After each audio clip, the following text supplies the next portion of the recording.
10, 11 and 12 standard students. இப்பெல்லாம் book கையில எடுக்கும் போதே இல்ல ஏதோ ஒரு கொஸ்டின் படிக்கும் போதே நம்ம மைண்ட்ல வரக்கூடிய ஃபர்ஸ்ட் கொஸ்டின் என்னவா இருக்க போகுது அப்படின்னா, இப்பதான் நான் படிக்க ஆரம்பிக்க போறேன், நான் என்னோட 100% கொடுத்து இனிமேல் படிக்க போறேன். என்னாலையும் ஒரு 10th ஸ்டாண்டர்ட் ஸ்டூடெண்ட்ஸா இருந்தா ஒரு 450 கிளாஸ் வாங்க முடியுமா, இல்ல வந்து 11th and 12th இருந்தா இப்ப ஆரம்பிச்சா கூட என்னால ஒரு 550 மார்க் வாங்க முடியுமா, என்னாலையும் ஒரு டீசென்டான ஒரு கட் ஆஃப் வாங்க முடியுமா, நானும் வந்து அடுத்தடுத்து நிறைய காம்படிட்டிவ் எக்ஸாம் எல்லாம் கொடுக்கணும் அப்படின்னு நினைச்சு வச்சிருக்கேன். என்னால இதெல்லாம் முடியுமா அப்படின்னு யோசிச்சுட்டு இருப்பீங்க. இப்ப முடியுமா முடியாதா பாப்போமா. முதல்ல இன்னும் எவ்வளவு நாள் இருக்கு, பப்ளிக் எக்ஸாம் பக்கத்துல வந்துகிட்டே இருக்கு. அப்போ ஒரு 10th ஸ்டாண்டர்ட் ஸ்டூடெண்ட்ஸா இருந்தீங்க அப்படின்னா ஒரு 69 இல்ல ஒரு 70 டேஸ் இருக்கு. இதே 11th and 12th ஸ்டாண்டர்ட் ஸ்டூடெண்ட்ஸா இருந்தா ஒரு 40+ டேஸ் தான். இந்த 40+ டேஸ்ல ஒரு வாரம் வந்து பிராக்டிகல் எக்ஸாம்ல ஓடிடும். பப்ளிக் பிராக்டிகல்ஸ் வர வந்துகிட்டே இருக்கு. ஸோ நெக்ஸ்ட் மந்த் ஸ்டார்ட் ஆயிடும் எல்லாருக்குமே. ஸோ அதுக்குள்ள நீங்க ஆல்மோஸ்ட் ரெக்கார்ட் எல்லாம் முடிச்சிருப்பீங்க நம்புறேன். இல்லைன்னா ரைட்டிங் ஒர்க் எல்லாம் இப்போ ப்ராக்ரஸ் ஆயிட்டு இருக்கேன்னு நினைக்கிறேன். அண்ட் இந்த பொங்கல் ஹாலிடேஸ்ல ஒரு சிலர் ஓகே நிறைய பேர் இந்த டைமை யூட்டிலைஸ் பண்ணி நான் சுத்தமா படிக்காம நிறைய பேக்லாக்ஸ் எல்லாம் சேர்த்து வச்சிருந்தேன், அதெல்லாம் படிச்சிருப்பீங்க. அதுவும் இன்னும் வந்து எனக்கு நிறைய இருக்கு. அப்ப என்ன பண்றது? இப்போ வந்து நமக்கு ஒவ்வொரு சப்ஜெக்ட்டுக்கும் 2 புக்கு வால்யூம் இருக்க போகுது. பிசிக்ஸா இருக்கட்டும், கெமிஸ்ட்ரியா இருக்கட்டும், மேக்ஸா இருக்கட்டும், பயோ எடுத்தா பாட்னி, சுவாலஜி எல்லாமே இருக்கு. எக்ஸாக்டா ஒரு சப்ஜெக்ட்டுக்கு நான் இப்போ கணக்கு வைக்கிறேன். ஒரு நாளைக்கு ஒரு சப்ஜெக்ட்டுக்கு எனக்கு எவ்வளவு நாள் கிடைக்க போகுது கம்ப்ளீட்டா படிக்கிறதுக்கு பாப்போம். ஸோ ரியாலிட்டியில என்ன நடக்க போகுது, நான் இப்ப படிக்க ஆரம்பிக்கலாம் நினைச்சாலும் எவ்வளவு நாள் என்னால படிச்சு முடிக்க முடியும்? ஃபர்ஸ்ட் ஆஃப் ஆல் முடியுமான்னு நினைச்சீங்கன்னா கண்டிப்பா முடியும். பட் என்ன வேணும்? What you think. ஓகேவா? அதுதான் நம்மள அட்ராக்ட் பண்ண போகுது. அப்ப நீங்க எப்படி திங்க் பண்ணணும் யோசிச்சு பாருங்க. சோ நான் வந்து முடியுமான்னு யோசிச்சு திங்க் பண்ணுமா, இல்ல என்னாலையும் முடியும் அப்படின்னு சொல்லிட்டு ஒரு வின்னர் மைண்ட் செட்ல நான் திங்க் பண்ணுமா பாப்போமா. அதுக்கு முன்னாடி இந்த வீடியோலயே உங்களுக்கு ஒரு கடைசி 2 மினிட்ஸ் ஒரு 5 டிப்ஸ் சொல்ல போறேன். எக்ஸாம் ப்ரிப்பரேஷன் ஒரு லாஸ்ட் மினிட்ல நான் எக்ஸாம்க்கு எப்படி மேம் ப்ரிப்பேர் பண்ணும், ஒரு 5 டிப்ஸ் கண்டிப்பா அது யூஸ்ஃபுல்லா இருக்க போது நான் நம்புறேன். சோ நம்பி நீங்களும் அதை ஃபாலோ பண்ணுங்க. இப்ப யோசிங்க, முடியுமான்னு கேட்டீங்கன்னா தாராளமா முடியும். So you attract what you think. So அப்ப நீங்க எப்படி திங்க் பண்ணணும்? ஒரு வின்னர் மாதிரி திங்க் பண்ணணும். ஸோ இப்ப ஆரம்பிச்சாலும் என்னாலையும் முடியும். ஸோ இந்த மைண்ட் செட் மட்டும் இனி மாறக்கூடாது. ஸோ எத்தனை பேர் இனிமேல் நானும் வின்னர் மாதிரி தான் திங்க் பண்ண போறேன், ஒரு புக்கை எடுத்து படிக்க போறேன் அப்படின்னு யோசிச்சுட்டு இருக்கீங்களோ மறக்காம எனக்கு கமெண்ட்ல சொல்லுங்க. ஸோ ஃபர்ஸ்ட் ஆஃப் ஆல் ஒரு சப்ஜெக்ட்டுக்கு எவ்வளவு நாள் இருக்கு எக்ஸாக்டா நான் இங்க சொல்லியாச்சு. ஸோ நீங்க computer science students, commerce students and biomath students யாரா இருந்தாலும் சரி எல்லா சப்ஜெக்ட்டுக்குமே எவ்வளவு நாள் கிடைக்க போதும். இது வந்து நான் உங்களுக்கான அந்த பப்ளிக் ப்ராக்டிகல் எக்ஸாமுக்கு ஒரு 3 நாள் எக்ஸ்க்ளூட் பண்ணிட்டு அது போக தான் வந்து இதை இன்க்ளூட் பண்ணிருக்கேன். ஸோ இப்போ நீங்க அதுக்கு தகுந்த மாதிரி இந்த டேஸ்க்குள்ள தான் ப்ரிப்பேர் பண்ணணும். தமிழ் அண்ட் இங்கிலீஷா இருக்கு 11th and 12th ஸ்டாண்டர்ட் ஸ்டூடெண்ட்ஸா இருந்தா அப்படின்னா 6 நாள் கிடைக்கும். அந்த 6 நாள்ல 3 நாள் நம்ம தமிழ் படிக்கணும், 3 நாள் இங்கிலீஷ். ஸோ இல்ல எனக்கு அவ்வளவுலாம் தேவையில்லைன்னு நினைச்சீங்கன்னா அதெல்லாம் ஒரு 2 நாள்ல முடிச்சிடலாம். ஓகே, தமிழுக்கு மட்டும் கொஞ்சம் அதிக டைம் எடுக்கலாம். நமக்கு இங்கிலீஷ்க்கு வந்துட்டு கொஸ்டின் ஆன்சர்ஸ் டக்குனு படிச்சிருவீங்க. கிராமருக்கு மட்டும் மேபி ஒரு கொஞ்சம் டைம். ஓகே, பிசிக்ஸ் கெமிஸ்ட்ரி படிச்சு கொஞ்சம் போர் அடிச்சிச்சு அப்படின்னா அப்ப நீங்க தமிழ் அண்ட் இங்கிலீஷ் எல்லாம் கொஞ்சம் ஃபோக்கஸ் பண்ண ஆரம்பிச்சலாம். ஸோ அந்த 6 டேஸ் நீங்க இன்க்ளூட் பண்ணீங்க அப்படின்னா ஒரு சப்ஜெக்ட் ஒரு 2 டேஸ் வந்து அடிஷனலா கிடைக்கும். ஸோ இப்போ பிசிக்ஸ் எடுக்கிறீங்க அப்படின்னா வால்யூம் 1 வால்யூம் 2 ஒரு 10 நாள் இருக்குன்னு வச்சுக்கோங்களேன். வால்யூம் 1 முடிக்கிறதுக்கு ஒரு 5 டேஸ் தாராளமா நீங்க எடுத்து முடிக்கலாம். ஸோ 5 டேஸ் நான் கொடுக்குறேன் அப்படின்னா ஒரு நாளைக்கு ஒரு சாப்டர், இதுதான் நமக்கு கணக்கு. ஸோ இப்போ ஆரம்பிச்சாலும் கண்டிப்பா நான் சொல்றேன் கான்ஃபிடன்ஸ் மட்டும் வச்சுக்கோங்க, டெஃபினெட்லி முடிச்சலாம். ஏன்னா இதுக்கு முன்னாடி அரைகுறையா வச்சு ஏதோ கொஞ்சம் கொஞ்சமா படிச்சிருப்போம். ஸோ அது இன்னும் மைண்ட்ல இருக்கும். அதோட சேர்த்து இப்ப நான் கொஞ்சம் இந்த டேஸ் யூஸ் பண்ணி படிச்சுட்டேன் அப்படின்னா தாராளமா எல்லாருமே நீங்க எதிர்பார்க்குற மாதிரி வாங்கிடலாம். இப்போ ஓகேவா?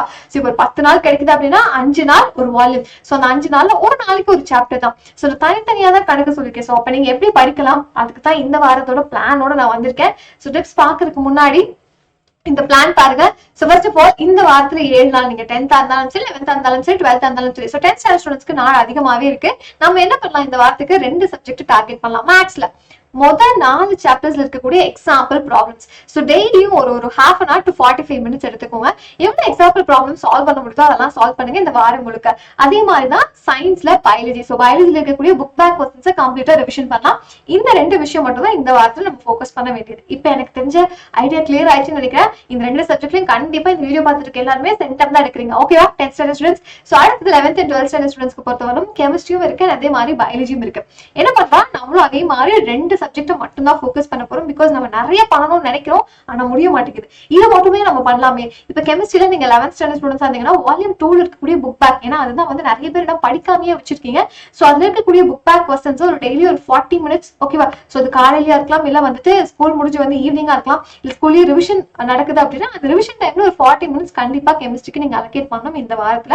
அதே மாதிரி இன்னொரு 30 to 40 மினிட்ஸ் வந்துட்டு பயாலஜிக்கு. சோ மார்னிங் அண்ட் ஈவினிங் கரெக்டா ஸ்பிளிட் பண்ணிக்கோங்க. சோல சப்போஸ் ரிவிஷன் எக்ஸாம் ரிவிஷன் நடந்துட்டு இருக்கு அப்படின்னா அந்த ரிவிஷன் டைம் கூட நீங்க இதுக்காக யூட்டிலைஸ் பண்ணிக்கலாம். சோ பண்ண வேண்டியது என்ன, இந்த டார்கெட் என்ன அப்படின்னா வால்யூம் 2 இந்த வாரத்தில் நான் முடிக்கிறேன், புக் பேக் மட்டும். அதே மாதிரி பயாலஜிக்கு வந்துட்டு புக் இன்சைட் கொஸ்டின்ஸ் நம்ம படிக்கணும். நிறைய இம்பார்ட்டன்ட் புக் பேக் எல்லாம் பார்த்தாச்சு. புக் இன்க்கு நான் வந்து உங்களுக்காகவே செப்பரேட்டா ஒரு ஷார்ட் சீரிஸ் ஸ்டார்ட் பண்ணிருக்கேன். இது வந்து பப்ளிக்ல பாட்னியா இருக்கட்டும், சுவாலஜியா இருக்கட்டும், எந்தெந்த சாப்டர்ஸ்ல இருந்து book back and book inside எல்லாம் கேட்டிருக்காங்க அப்படின்னா அதுல இருக்கக்கூடிய புக் இன்சைட் கொஸ்டின் மட்டும் படிச்சாலே போதுமே. அது மட்டும் நம்ம பண்ணலாம். அதே தான் வந்து 12th ஸ்டாண்டர்ட் ஸ்டூடெண்ட்ஸுக்குமே புக் இன் கொஸ்டின் இந்த வாரத்துல நம்ம படிச்சு முடிச்சு வச்சுக்கலாம். சோ தட் இனி பயப்படவே வேண்டியதில்லை. ஓகே. சோ அதே மாதிரி அடுத்தது காமர்ஸ் ஸ்டூடெண்ட்ஸ் இருக்கீங்க அப்படின்னா நீங்க எந்தெந்த சாப்டர்ஸ் இந்த வாரத்துல படிக்கணும். அதே மாதிரி அக்கௌண்ட்ஸ்ல பிகாஸ் இந்த சாப்டர்ஸ் எல்லாம் இப்ப நம்ம முடிச்சிட்டோம் அப்படின்னா இந்த வாரத்துல இந்த 2 சப்ஜெக்ட் தான் ஃபோக்கஸ் பண்ணி இதுல நான் இவ்வளவு முடிச்சு வச்சிருக்கேன். சோ இதுல பேலன்ஸ் இருக்கக்கூடியது இன்னும் ஒரு வாரம் விட்டு அதுக்கு அடுத்த வாரம் பார்க்கலாம். சோ வாரத்துக்கு 2 சப்ஜெக்ட் இது மட்டும் நம்ம ஃபோக்கஸ் பண்ணோம் அப்படின்னாலே நிறைய விஷயங்கள் இப்ப ஆரம்பிச்சா கூட உங்களால முடிக்க முடியும். சோ அப்போ அந்த எக்ஸாம் ப்ரிப்பரேஷன் ஸ்ட்ராட்டஜிக்கு தேவையான விஷயங்கள் அந்த 5 டிப். அதுக்கு முன்னாடி ஃபர்ஸ்ட் கொஸ்டின்ல என்ன வரும், மைண்ட்ல என்ன கொஸ்டின் வருது அப்படின்னா இன்னும் 40 days தான் மேம் இருக்கு எக்ஸாமுக்கு, அண்ட் இன்னும் வந்துட்டு நிறைய படிக்க வேண்டியது இருக்கு, அண்ட் அது போக வந்து டைமே இல்லை, படிக்கணும்னு இருக்கு அதனால சுத்தமா டைம் இல்லை, எல்லா போர்ஷனும் என்னால படிக்க அடுத்த டவுட்டுக்கு வந்துடும். நம்ம ஃபர்ஸ்ட் பயம் இருக்கும், அதுக்கப்புறம் டவுட்டுக்கு வந்துடும். ஸோ டவுட்ல என்ன இருக்கும், என்னால எல்லாமே படிச்சு முடிக்க முடியுமா, இல்ல எவ்வளவு படிச்சாலும் எனக்கு படிக்காத மாதிரியே இருக்கு. ஸோ இந்த டவுட் அண்ட் பயம் இது எல்லாத்தையும் தாண்டி எப்படி நான் படிக்க போறேன் இந்த லாஸ்ட் மினிட் ப்ரிப்பரேஷன். முதல்ல கொஞ்சம் வந்துட்டு இந்த டென்ஷன்லயே என்னன்னா இதுவரை படிச்சதெல்லாம் கூட புதுசா தெரியும், இல்ல மறந்தே போயிடும். கொஞ்சம் காமா இருக்கு, இவ்வளவுதான் இருக்கா, சரி ஓகே நான் ஒரு மணி நேரத்துல இதெல்லாம் படிச்சு முடிச்சிருவேன் அந்த மைண்ட் செட்டுக்கு வந்து கொஞ்சம் டென்ஷன் ஃப்ரீ ஆயிடுங்களேன்.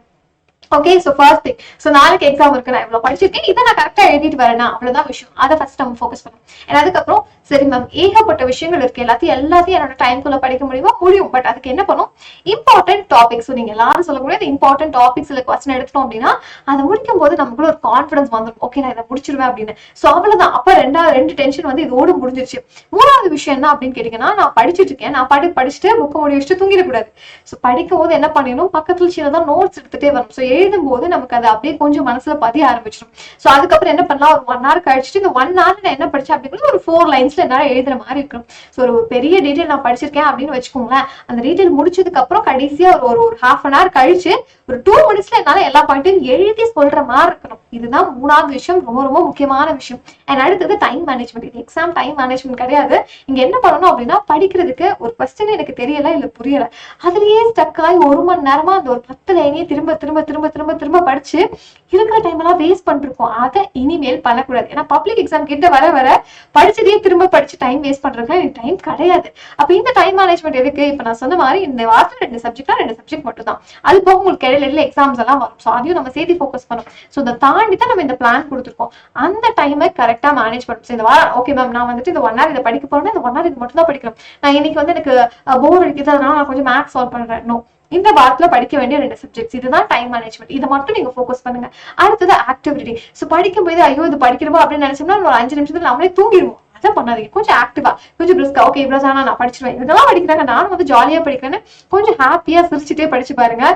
கண்டிப்பா ரிலாக்ஸ்டா படிக்கும் போது நிறைய விஷயங்கள் டக்குன்னு மனப்பாடம் ஆயிடும். அண்ட் நீங்க இதுக்கப்புறம் வந்துட்டு இந்த கொஸ்டினை படிக்கணும் அப்படிங்கிற பயமே வேண்டாம், அப்படி படிச்சிருக்கேன் ரிவிஷன் பண்ணா போதும் அப்படிங்கிற கான்பிடன்ஸ் வரும். சோ இந்த 5 டிப்பை யாரெல்லாம் கரெக்டா ஃபாலோ பண்றீங்களோ இந்த கடைசி நிமிஷத்துல ப்ரிப்பேர் பண்ற பாத்தீங்களா அதுல எல்லாருமே வின் பண்ணிடலாம். சோ நான் இப்ப திரும்பவும் சொல்றேன், எப்பவுமே நம்ம என்ன பண்ணோம், சோ நம்ம மைண்ட்ல நீ ஓட வேண்டிய ஒரே விஷயம் ஒண்ணுதான். சோ சொன்ன இந்த கோட் மறந்துடாதீங்க, you attract what you think. இப்ப என்ன நினைச்சிட்டு இருக்கீங்க, முடியுமான்னு நினைக்கிறீங்களா இல்ல முடிஞ்சிரும் நான் கண்டிப்பா முடிச்சிடுவேன் அப்படிங்கிற எண்ணம் உங்க மைண்ட்ல ஓடிட்டு இருக்கா, அது மட்டும் தான் question. So start thinking like a winner. So winner மாதிரி திங்க் பண்ற எல்லாருக்குமே இந்த பப்ளிக் எக்ஸாம் சூப்பரா இருக்க போது. சோ எல்லாருமே கலக்கலா எழுத போறீங்க இந்த எக்ஸாம. அதுக்கு முன்னாடி படிக்கிறதுக்கான ஒரு கம்ப்ளீட் பிளான் கொடுத்தாச்சு, இதை ஃபாலோ பண்ணுங்க. Start thinking like a winner. So வின்னரா திங்க் பண்ணக்கூடிய அத்தனை ஸ்டூடெண்ட்ஸும் கிளாஸ் 10, 11 and 12 மறக்காம எனக்கு கமெண்ட்ல சொல்லுங்க. All the best for preparation. Bye by.